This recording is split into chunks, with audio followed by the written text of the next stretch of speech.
Assalamualaikum warahmatullahi wabarakatuh. Perkenalkan, nama saya Dimas Hadi Setiawan dari Prodi Pendidikan Teknologi Informasi dengan NIM 22050974088. Kali ini saya akan mempresentasikan materi tentang model infrastruktur jaringan. Oke, langsung saja ke pengertiannya.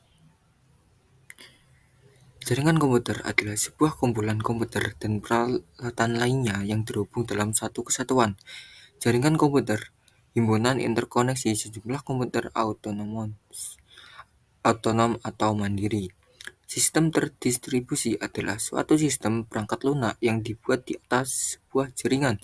Perangkat lunak lah yang menentukan tingkat keterpaduan dan transparansi suatu sistem jaringan.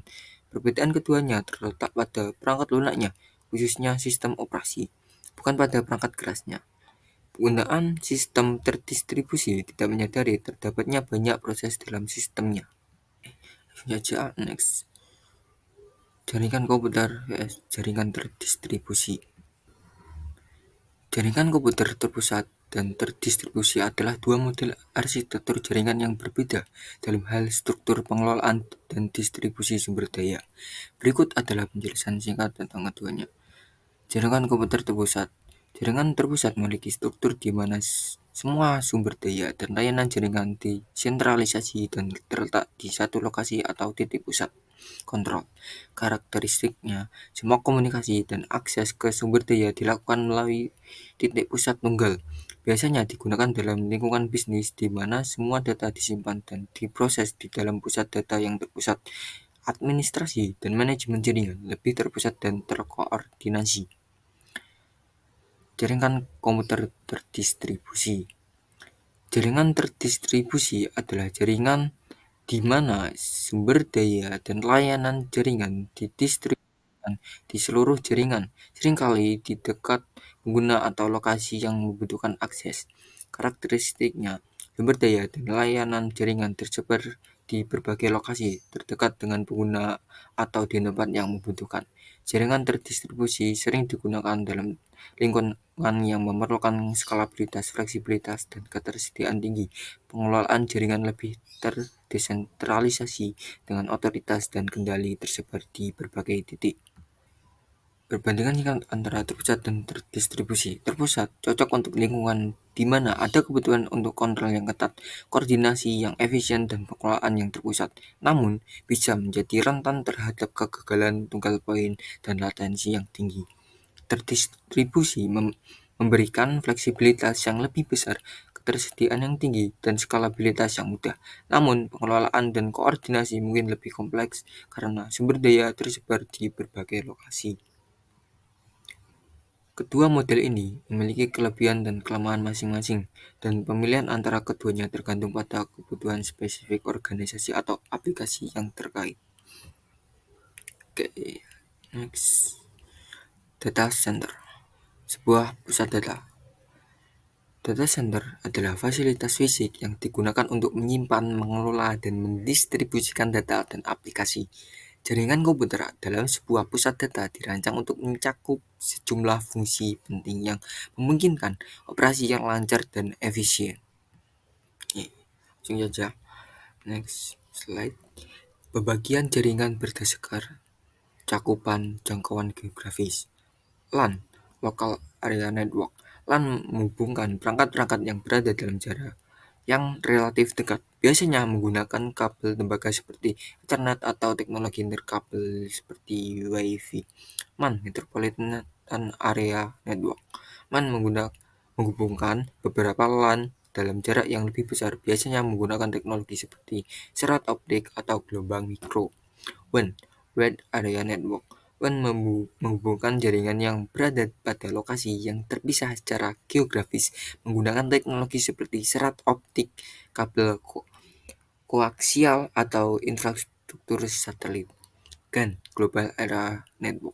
GAN adalah jaringan mencakup wilayah geografis global. Internet adalah contoh utama dari GAN.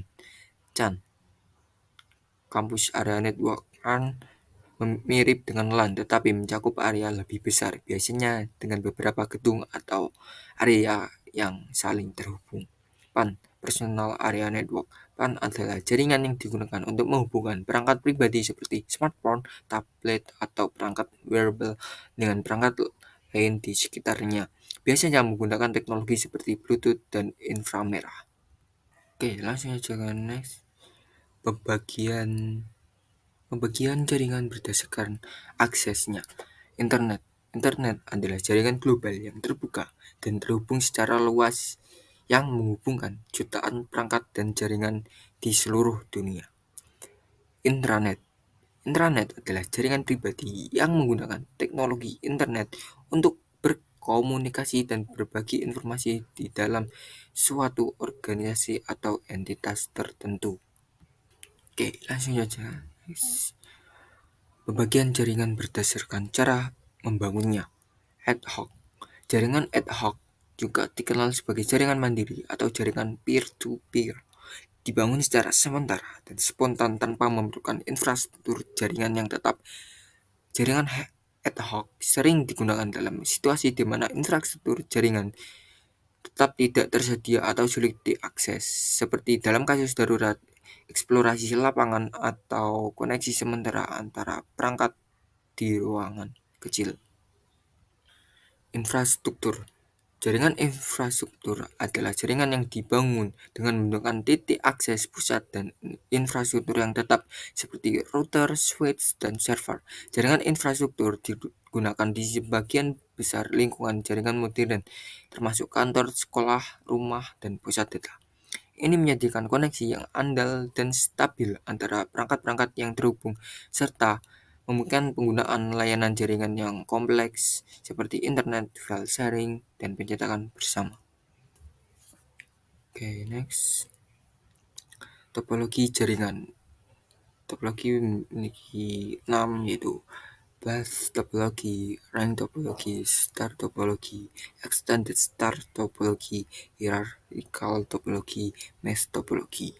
Nah, untuk star topologi ini bisa dikembangkan menjadi hierarchical topologi, dan hierarchical topologi bisa dikembangkan lagi menjadi extended star topologi dan lebih kompleks lagi. Seperti itu. Oke, langsung saja ke next. Oke, topologi bus. Topologi bus adalah salah satu jenis topologi jaringan komputer di mana semua perangkat terhubung ke sebuah kabel tunggal yang disebut bus. Oke, kelebihan dari topologi bus adalah sederhana, biaya rendah, skalabilitas, dan efisiensi untuk jaringan kecil.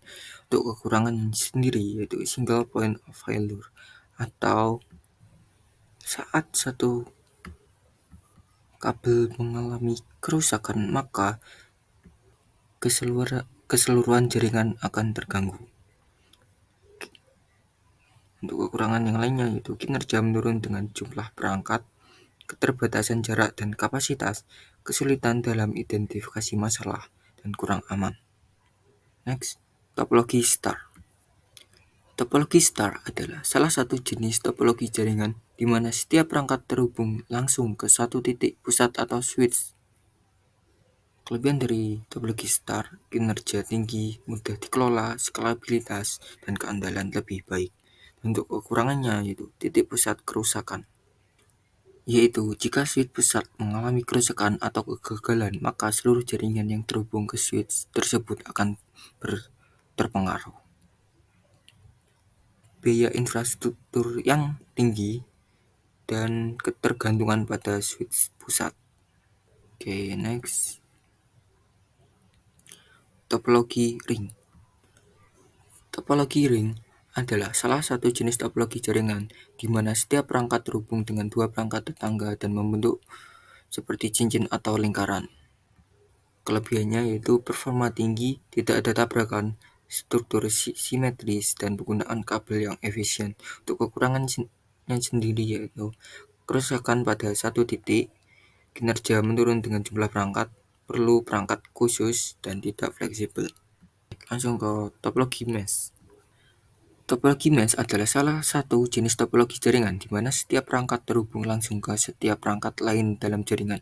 Ini menciptakan jaringan yang sangat redundant dan dapat memberikan keandalan yang tinggi. Oke, untuk kelebihannya yaitu keandalan tinggi, kinerja tinggi, skalabilitas dan keamanan.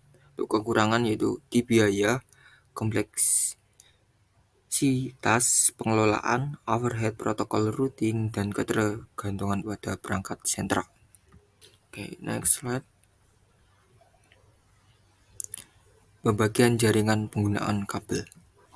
Oke, pembagiannya ada dua, yaitu jaringan berkabel dan jaringan nirkabel. Jaringan berkabel yaitu jaringan berkabel menggunakan kabel fisik seperti kabel tembaga, seperti kabel Ethernet atau serat optik untuk menghubungkan perangkat-perangkat dalam jaringan.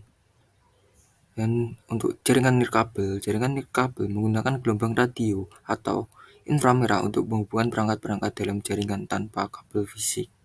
Oke, langsung saja next.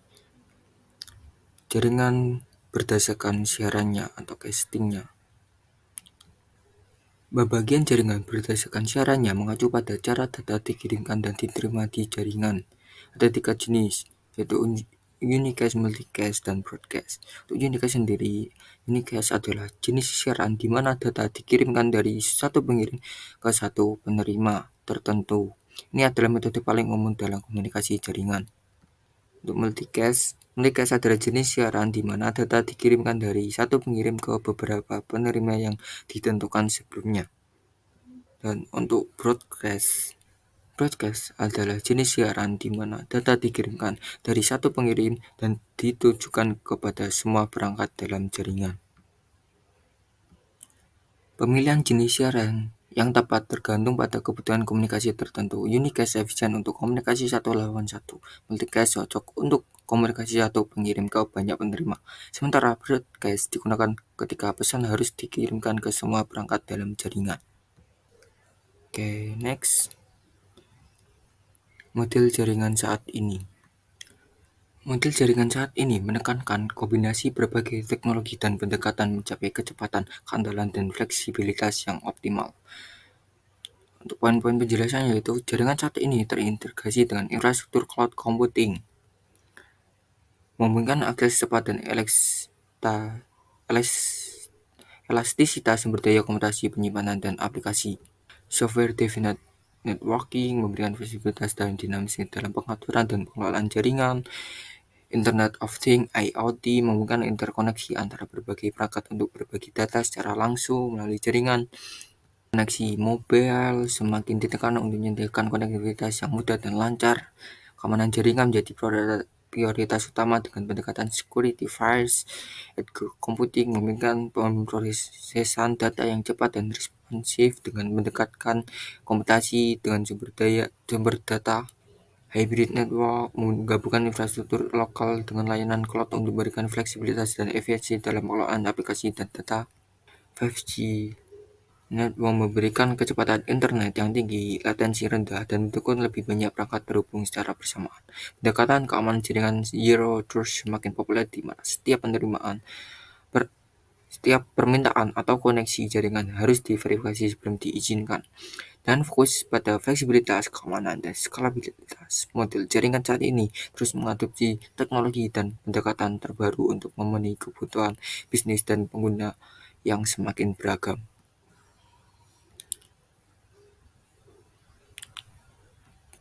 Oke, sekian dari presentase materi model infrastruktur jaringan. Saya Dimas Setiawan, terima kasih. Wassalamualaikum warahmatullahi wabarakatuh.